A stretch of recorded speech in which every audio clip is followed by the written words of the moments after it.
'Cause I'm taking the world, you'll see. They'll be calling me, calling me. هيلو ايفرون، معكم فخامة واليوم رجعت لكم بفيديو جديد.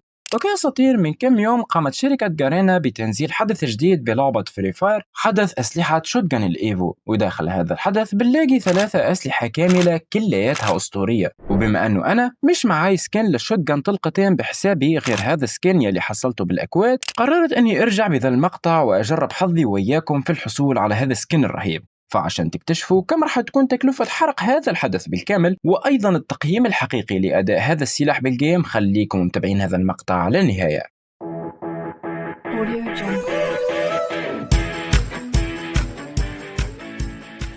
طيب يا أعزائي المشاهدين، مثل ما تشوفوا معي أكثر من 3000 جوهرة كاملة بحسابي بلعبة فري فاير، وهو عدد كافي للغاية لحرق هذا الحدث بالكامل والحصول على إحدى سكينات تبع شوتجن الإيفو. طيب بنفوت حاليا مع بعض هيك على الحظ الملكي، هيك على هي الشكلة، ننتظر هيك بعض الثواني، بعدين بنفوت على حدث شوتجن الإيفو. وهون مثل ما تشوفوا راح نلاقي معي 3 سكنات بالكامل، سكن خاص بالشوتجن أبو طلقتين وسكنين خاصين بالشوتجن تبع 6 طلقات، هذا الشوتجن الأول وهذا الشوتجن الثاني. وهي الأسلحة الثلاثة أعزائي المشاهدين قابلة للتطوير، يعني كل ما طورت فيها كل ما كانت القدرة تبعه والفاعلية تبعه أفضل بكثير بلعبة فري فاير.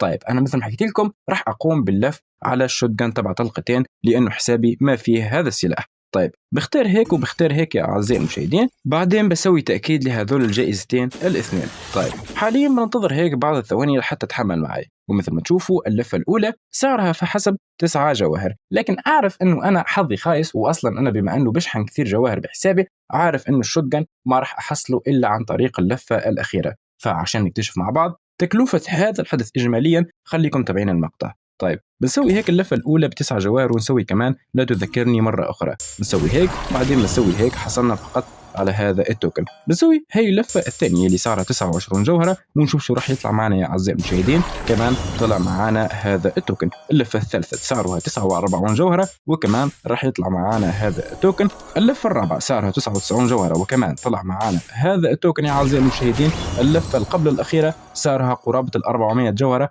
وكمان راح يطلع معنا هذا التوكن. وأخيرا اللفة الأخيرة سعرها قرابة 1000 جوهرة، ويلي فيها الشوتجن أبو طلقتين. بنسوي هيك لف ونسوي بسم الله، ومثل ما تشوفوا يا أعزائي المشاهدين طلع معنا سكن الشوتجن أبو طلقتين في حسابنا بلعبة فري فاير. إجماليا تكلفة هذا الحدث قرابة 1600 جوهرة، لأنه أنا قبل ما أبدأ في تصوير المقطع كان معي 3000 جوهرة و72 أو شيء زي هيك. حاليا صار معي 1488 جوهرة، يعني تقريبا هذا الحدث كلفني قرابة 1600 جوهرة. لو أنت كمان ناوي أنك تشحن جواهر وناوي أنك تحصل على إحدى هذول السكنات الخاصة بأسلحة شوتجن الإيفو. طيب يا أعزائي المشاهدين حاليا بنفوت مع بعض للأسلحة، وبنفوت كمان هيك إلى متجر الأسلحة، بنفوت إلى الشوتجن ونقوم باختيار السلاح الجديد يلي حصلناه بلعبة فري فاير. وحاليا راح نقوم بتجربة هذا الاسكن بلعبة فري فاير، وأحكي لكم بكل صراحة تقييمي له، وهل بيستاهل أنك تصرف عليه جواهر من ناحية الأداء ومن ناحية احترافية اللعب من خلال هذا السلاح. فخليكم معي.